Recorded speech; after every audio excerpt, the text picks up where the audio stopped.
Eva Soto. Hilda Degani-Schmidt, bonjour. Bonjour. Vous appartenez au collectif Iran Justice. Alors à propos de la révolte en Iran, il y a déjà plus de 470 morts. Le bilan donc depuis le début de cette révolte qui a suivi la mort de Mahsa Amini il y a 3 mois. Alors vous appartenez donc à ce collectif Iran Justice. Quel est son but ?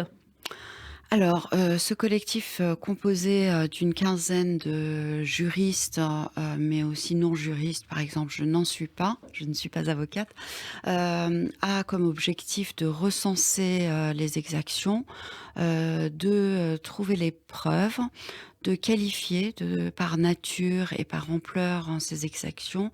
Et l'objectif final, mais on n'y est pas encore, c'est de pouvoir saisir la justice nationale et internationale pour que les auteurs des exactions ne puissent pas s'en sortir.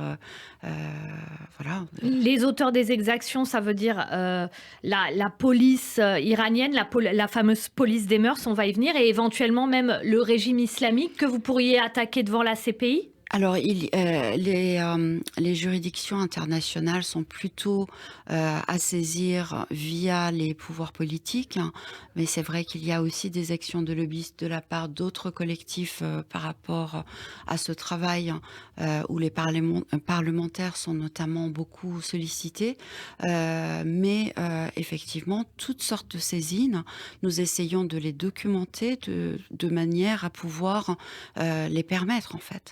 Alors justement, les documenter, quelles informations, là, vous recevez du terrain déjà 3 mois après la mort de Mahsa Amini, on le rappelle, qui avait été arrêtée par la police parce que son voile était mal mis et qu'elle était à Téhéran en visite. D'ailleurs, elle venait pas de Téhéran, elle a donc été arrêtée et elle a été tuée.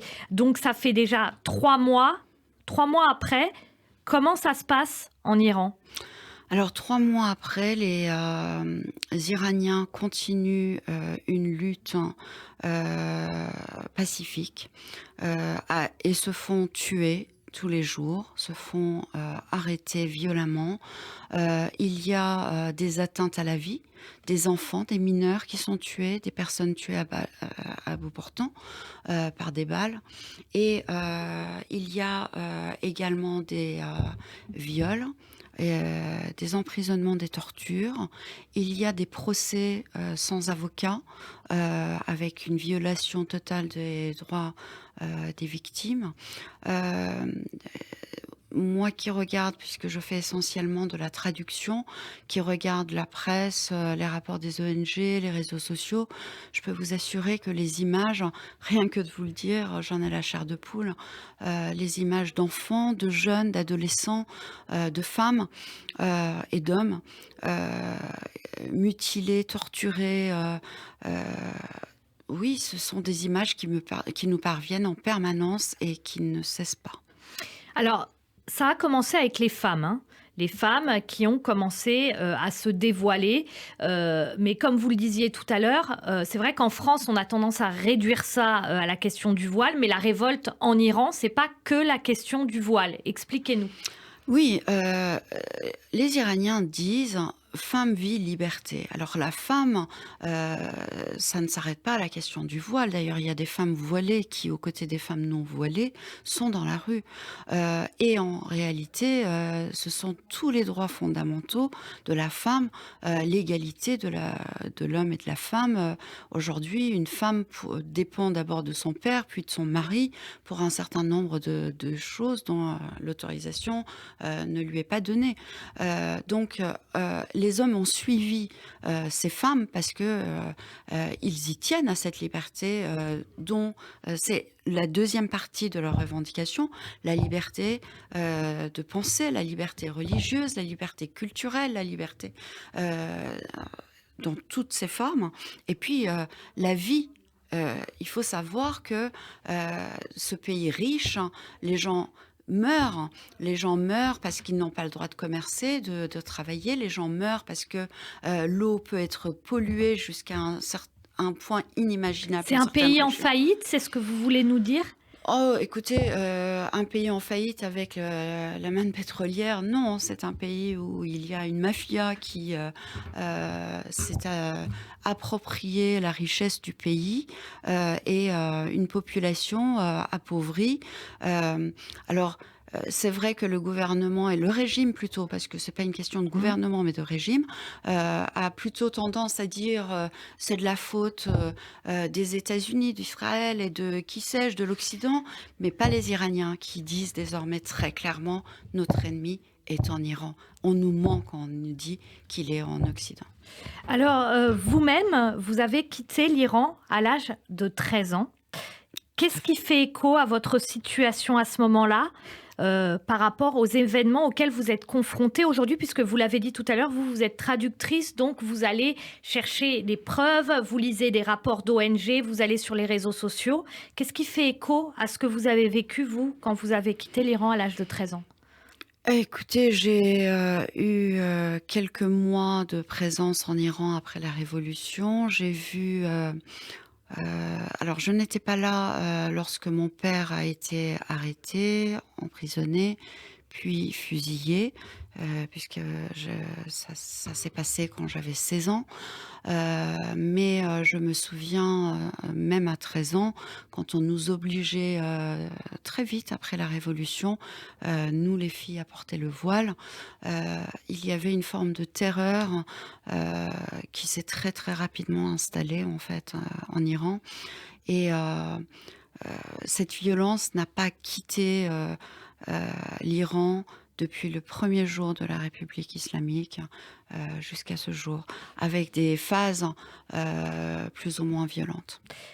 L'actu de ce week-end, ça a été le fait que le régime annonce que la police des mœurs était abolie.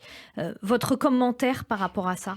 Bon, écoutez, d'abord, ça n'a pas été, le cas puisque ça a été démenti, enfin, c'est vraiment un jeu, médiatique du régime. D'ailleurs, ils ont fait d'autres tentatives, de manipulation médiatique, hein, quand, ils ont dit, par exemple, que l'enrichissement de l'uranium avait été, jusqu'à 60. C'était pour espérer, peut-être en Iran, créer une forme de, je ne sais pas, fierté patriotique et en fait, les Iraniens ont tellement clairement indiqué que c'était pas leur sujet, qu'ils sont passés à cette histoire de police de mœurs et puis, écoutez, la brigade de la torture et des meurtres continue à être dans les rues, donc cette histoire, n'a pas lieu d'être.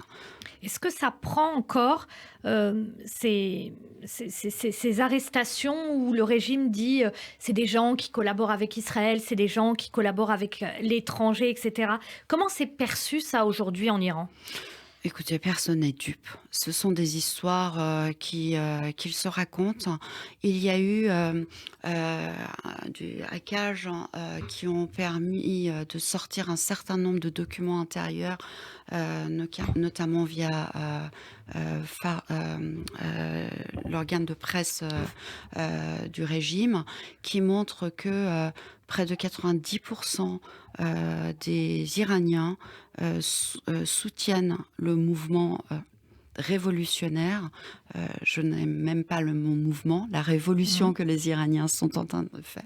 Parce que c'est une révolution Parce que pour c'est vous, une pas une révolution, révolte? ce n'est absolument pas une révolte, c'est une révolution et je n'ai aucun doute sur l'issue et donc non, tous ces éléments-là, c'est de la poudre aux yeux et Alors, il y a des juifs en Iran, il y en a pas beaucoup, mais il y en a mmh mh. et bah, c'est assez triste. Ils ont publié, un communiqué pour dire qu'ils soutenaient, le régime. C'est probablement des gens qui ont très peur. Est-ce que, vous avez des échos de ce qui se passe, pour, les juifs iraniens? Je crois, Ilana, il y a quelques jours, il y a eu un ou 2 de ces juifs iraniens qui a été arrêtés ou la semaine dernière.